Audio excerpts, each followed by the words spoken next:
7 ಬಾರಿನೋ 8 ಬಾರಿನೋ ಗುಂಡು ಹಾರಿಸ್ತಾರೆ. ಆ ಸೌಂಡ್ ಕೇಳ್ತದೆ ಟಿ ವಿನಲ್ಲಿ ನಾನು ನೋಡಿದಾಗ. ಆ ಸಂದರ್ಭದಲ್ಲಿ ಆ ಗುಂಡು ಹಾರಿಸಿದಂಥ ಘಟನೆಗಳೇನಿದೆ, ಅದಕ್ಕೆ ಹೇಳಿದ್ದು ಈ ಸರ್ಕಾರ ಬದುಕಿದೆಯೋ ಸತ್ತಿದೆಯೋ. ಸಿದ್ದರಾಮಯ್ಯನವರೇ, ಅದು ಎಂಥದೋ ದೇವರಾಜ ಅರಸು ಅವರ ಆಡಳಿತ ನಡೆಸಿದಂಥ ದಿನಗಳ ದಾಖಲೆಗಳನ್ನು ಮುರಿದು ಕರ್ನಾಟಕ ರಾಜ್ಯದಲ್ಲಿ ಅತ್ಯಂತ ಹೆಚ್ಚಿನ ಅವಧಿಯ ಮುಖ್ಯಮಂತ್ರಿ ಮಣ್ಣುಯ್ಕೋಬೇಕು ಈ ದಾಖಲೆ ನಿರ್ಮಾಣ ಮಾಡ್ಕೊಂಡು. ಇತಿಹಾಸದಲ್ಲಿ ಬರೆಯೋದು ನಿಮ್ಮ ದಾಖಲೆ ಅಲ್ಲ, ನಿಮ್ಮ ಈ ಅವಧಿ ಒಳಗೆ ಯಾವ್ಯಾವ ರೀತಿ ನಡ್ಕೊಂಡಿದ್ದೀರಿ, ಯಾವ ರೀತಿ ರಾಜ್ಯದ ಜನತೆಯ ರಕ್ಷಣೆ ಮಾಡಿದ್ದೀರಿ, ನಿಮ್ಮ ಆಡಳಿತದ ವೈಖರಿ ಏನಿತ್ತು, ಇದನ್ನು ಮುಂದೆ ಯಾರಾದರೂ ಒಬ್ಬ ಇತಿಹಾಸಕಾರ ಬರೀತಾನೆ. ನಿಮ್ಮ ಅವಧಿದಲ್ಲ ಬರೆಯೋದು. ಇವತ್ತಾರ 4 ಜನ ಹೇಳ್ಬೋದು, ಇವತ್ತು ದೇವರಾಜ ಅರಸು ಅವರ ದಾಖಲೆ ಮುರಿದು ಬಿಟ್ಟರು ಅಧಿಕಾರದಲ್ಲಿ. ಏನು ಹೇಳ್ತೀರಿ?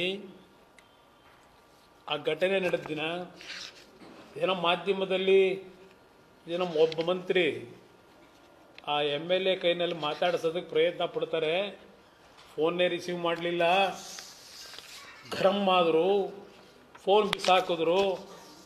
ನೀವೇ ಟಿ ವಿಗಳಲ್ಲಿ ತೋರಿಸ್ಕೊಂಡಿದ್ದೀರಿ. ಮುಖ್ಯಮಂತ್ರಿಗಳೇ, ನೀವು ಹೇಳಿರೋದು ಗಾಳಿಯಲ್ಲಿ ಗುಂಡು ಹಾರಿಸಿದಾಗ ಎಡವಟ್ಟು. ಮುಖ್ಯಮಂತ್ರಿಗಳ ಹೇಳಿಕೆ, ಗಾಳಿಯಲ್ಲಿ ಗುಂಡು ಹಾರಿಸಿದಾಗ ಎಡವಟ್ಟು. ಬಳ್ಳಾರಿಯಲ್ಲಿ ನಡೆದ ಘರ್ಷಣೆಯ ವೇಳೆ ಸತೀಶ್ ರೆಡ್ಡಿ ಅವರ ಗಾಳಿಯಲ್ಲಿ ಗುಂಡು ಹಾರಿಸಲು ಹೋಗಿ ರಾಜಶೇಖರ್ ಅವರಿಗೆ ತಗುಲಿರುವ ಸಾಧ್ಯತೆ ಇದೆ ಎಂದು ಮುಖ್ಯಮಂತ್ರಿ ಸಿದ್ದರಾಮಯ್ಯ ಹೇಳಿದರು. Mister home minister, yesterday you told that you will going to announce CID enquiry. What kind of enquiry you will going to conduct as a home minister?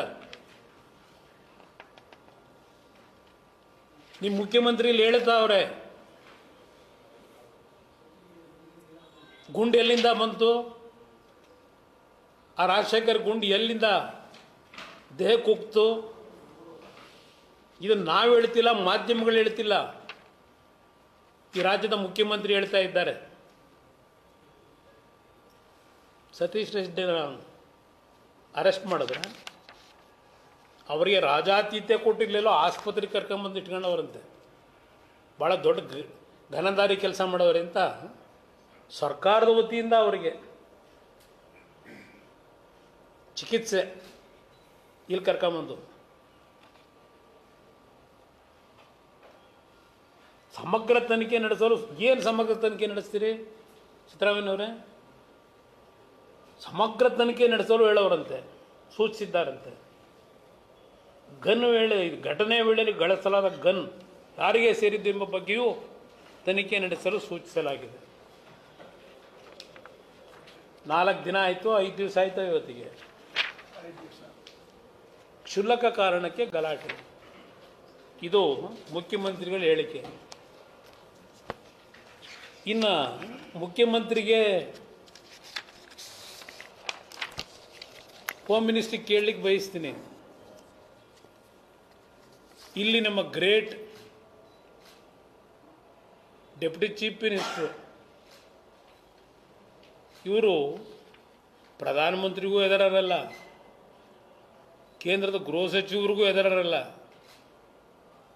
ಇವರ ಹೇಳಿಕೆ, ಭರತ್ ರೆಡ್ಡಿ ಬೆನ್ನಿಗೆ ನಿಲ್ತೀವಿ ಎಂದು DCM DKC.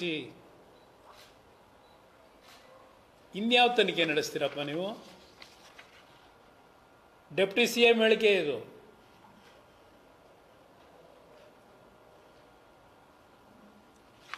ಇಲ್ಲಿ ಹೇಳ್ತಾರೆ, ಭರತ್ ರೆಡ್ಡಿ ಬಳ್ಳಾರಿಯ ಪರಿಸ್ಥಿತಿ ಶಾಂತ ಮಾಡುವ ಪ್ರಯತ್ನ ಮಾಡಿದ್ದು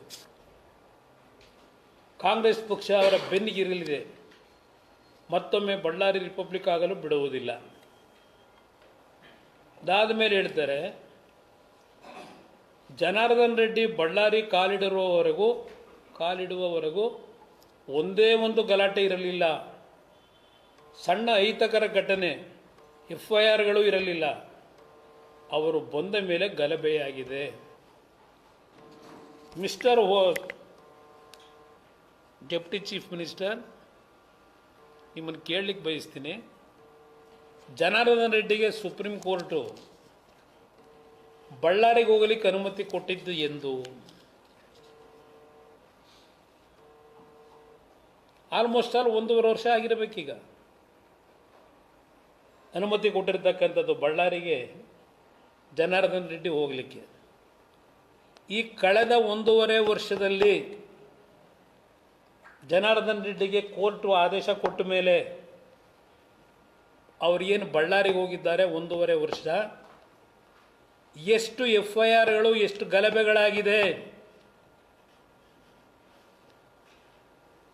ಜನಗಳ ಮುಂದಿಡಿ.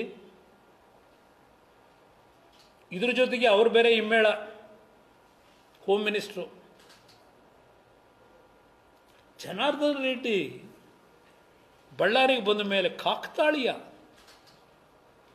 ಈ ಗಲಭೆ.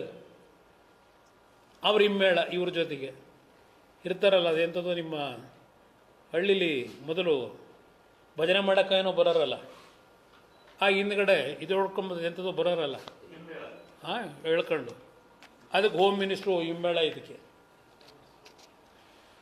ಈ ಸರ್ಟಿಫಿಕೇಟ್ಗಳನ್ನ ಕೊಟ್ಟ ಮೇಲೆ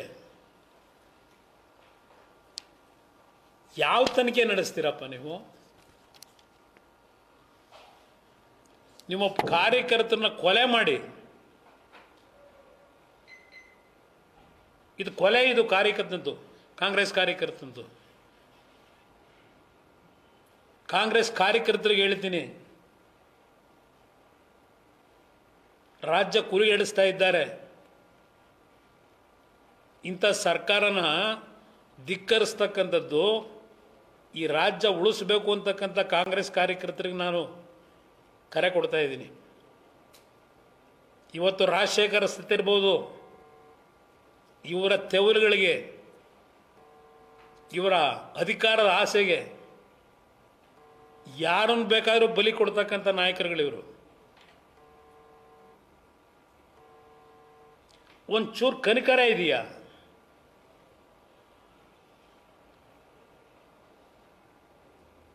ಇಲ್ಲಿ ಆ ಉಪಮುಖ್ಯಮಂತ್ರಿಗಳ ಹೇಳಿಕೆ ಅದೆಂಥದ್ದು ಪಾಪ, ಇವರನ್ನ ಸೆಕ್ಯೂರಿಟಿ ಕೇಳಿದ್ರೆ ಅಮೇರಿಕಾದಿಂದಲಾದರೂ ಇರಾನಿಂದಲಾದರೂ ನೀವ್ಯಾಕೆ ದನಗ ಹಾಕಿದ್ದೀರಾ? ಕರ್ನಾಟಕ ರಾಜ್ಯ ಸರ್ಕಾರ ಅಮೇರಿಕಾದಿಂದ ಕರ್ಸೋದ್ರೆ ನೀವ್ಯಾಕೆ ಇರ್ಬೇಕು? ಮತ್ತೆ ಇಲ್ಲಿ ಕೊಟ್ಬಿಡಿ ಟ್ರಂಪ್ಗೆ ಅಧಿಕಾರನ. ಈಗ ಅದೆಲ್ಲ ಹೋಗಿ ಅರ್ಧ ರಾತ್ರಿಯಲ್ಲಿ ಯಾರೋ ಅಧ್ಯಕ್ಷನ ಕರ್ಕೊಂಡೋಗಿ ಅರೆಸ್ಟ್ ಮಾಡಿ ಇಟ್ಕೊಂಡಿಲ್ವ? ನಿಮ್ಮ ಕೈಲಿ ಯೋಗ್ಯತೆ ಇಲ್ಲದೆ ಇದ್ದರೆ ಅಲ್ಲೆಲ್ಲ ಕರ್ಕೊಂಬನ್ನಿ ಅಂತ ಹೇಳ್ತಾ ಇದ್ದೀರಲ್ಲ. ಈಗ ಇಲ್ಲ, ಇನ್ನೊಂದಂತೆ BJP ಕಾರ್ಯಕರ್ತರನ್ನೇ 100-150 ಜನ ನಾವು ತಯಾರು ಮಾಡ್ಕೋಬೇಕಂತೆ. ಯಾವ ಕೆಲಸಕ್ಕೆ ತಯಾರು ಮಾಡ್ಕೋಬೇಕು BJP ಕಾರ್ಯಕರ್ತರನ್ನ? ಒಬ್ಬ ಉಪಮುಖ್ಯಮಂತ್ರಿ ಕೂಡ ಹೇಳಿಕೆನ ಇದು. ಇಲ್ಲಿ ನಿಷೇಧಾಜ್ಞೆ ಏರಲು ಮೀನಾಮೇಷ. ಬೆಳಗ್ಗೆನೆ ಅಲ್ಲಿ ನಡೆದಂಥ ಘಟನೆ ಮೇಲೆ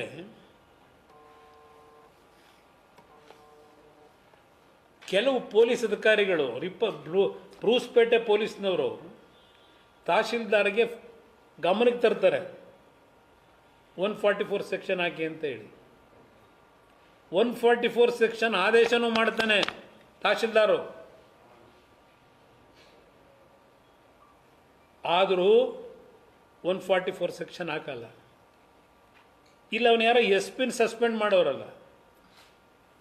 ನಾನು ನೋಡಿದೆ ಬೆಳಗ್ಗೆ, ಪಾಪ ಅವನು SP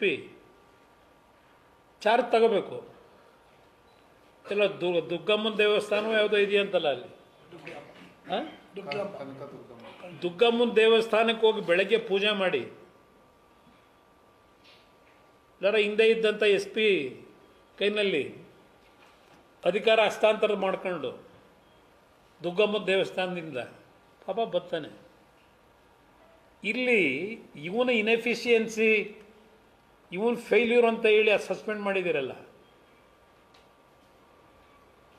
ನಿಮ್ಮ IG ಅಲ್ಲೇ ಇದ್ರಲ್ಲ ಹೆಣ್ಮಗಳು ಸ್ಪಾಟಲ್ಲಿ, ನಿಮ್ಮ ಅಡಿಷನಲ್ SP ಇದ್ನಲ್ಲ, ನಿಮ್ಮ DYSP ಇದ್ನಲ್ಲ, ಇಲ್ಲಿ ಅದು ಎಂಥದೋ 11 ಸ್ಟ್ಯಾಂಪೇಡ್ ಆಯ್ತಲ್ಲ KCA ಸ್ಟೇಡಿಯಂನಲ್ಲಿ. 5 ಜನ ಹಿರಿಯ ಅಧಿಕಾರಿಗಳನ್ನ ಸಸ್ಪೆಂಡ್ ಮಾಡ್ತೀರಿ, 5 ಜನನ್ನ. ಇಲ್ಲಿ ಪಾಪ ಇವನೊಬ್ಬ SP ಒಬ್ಬನ ಇನ್ನೂ ಅವನು ಯಾರಲ್ಲಿ ಸಬ್ ಇನ್ಸ್ಪೆಕ್ಟರ್ ಯಾವನವನೇ, ಇನ್ಸ್ಪೆಕ್ಟರ್ ಯಾವನವನೇ, DSP ಯಾವನವನೇ, ಇನ್ನೂ ಮೀಟಿಂಗ್ ಮಾಡೋಕ್ಕಾಗಿಲ್ಲ ಅವನ ಕೈಲಿ, ಅವ್ರ ಪರಿಚಯ ಮಾಡ್ಕೊಳಕ್ಕಾಗಿಲ್ಲ ಅವನ ಕೈಲಿ. ಅವತ್ತಾನೆ ಹೋಗವನೆ. ನೀವು ಅವನೊಬ್ಬನ ಸಸ್ಪೆಂಡ್ ಮಾಡಿ, ಇವಳು ಅಲ್ಲೇ ಇದ್ರಲ್ಲ IG ಆ ಹೆಣ್ಮಗಳು, ಅವಳದು ಅದಕ್ಕೆ ಇದಿರಲಿಲ್ವ, ಪವರ್ ಇರಲಿಲ್ವ ಅವಳಿಗೆ, ಆ ಹೆಣ್ಮಗಳಿಗೆ ಇನ್ಎಫಿಷಿಯನ್ಸಿ ಇಲ್ಲ, ಅಲ್ಲಿ ಜವಾಬ್ದಾರಿ ಇರಲಿಲ್ಲ ಹೆಣ್ಮಗಳಿಗೆ, IG-ಗೆ. ಅಡಿಷನಲ್ SP ಗೆ ಜವಾಬ್ದಾರಿ ಇರಲಿಲ್ಲ. ಅವರೆಲ್ಲ ಆಗಲೇ ಇಂಥ ಕೆಲಸ ಮಾಡಿರೋರು, ಬಳ್ಳಾರಿ ಬ್ಯಾಕ್ಗ್ರೌಂಡ್ ಗೊತ್ತು ಅವ್ರಿಗೆ. ಅವ್ರನ್ನೆಲ್ಲ ಯಾತಕ್ಕೆ ಟಚ್ ಮಾಡಲಿಲ್ಲ? ಈ ಒಬ್ಬನೊಬ್ಬನ ಸಸ್ಪೆಂಡ್ ಮಾಡಿದಿರಲ್ಲ.